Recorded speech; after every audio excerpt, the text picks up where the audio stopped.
Definitely, definitely. I've had a number of those situations in my life. I call it kind of moments of deconstruction. Like maybe you've been handed a certain way of believing or a certain way of seeing the world, and you've constructed that, or people have handed that to you, and it's kind of what you've built off of. And then you get some new information, or you have an experience, or you hear someone's story, and it begins to kind of challenge what you've constructed, and you have to maybe begin to deconstruct that and build something new. So I can think of like a couple instances where that deconstruction has happened in my life. One was I moved to Boston for a season of my life, and and I realized how much I had to learn about injustice in the world, especially for minorities. I lived in a community that was 97% uh, African American or Dominican American, so people of color. And so I was the minority living in that community, and began to be in relationship with a lot of minorities. And it challenged a lot of the stereotypes that I had been handed growing up in what probably was the inverse of that, a 97% white community.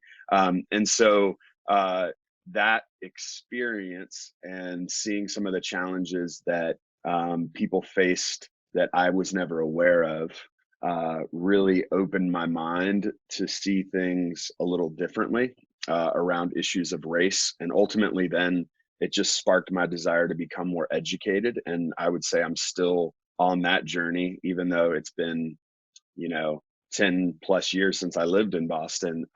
That experience opened me up to begin building something different and go down a different journey. I would say the other thing that challenged me was when I was a youth pastor. So I was pastoring high school students, and a high schooler walked in my office and told me that they were gay.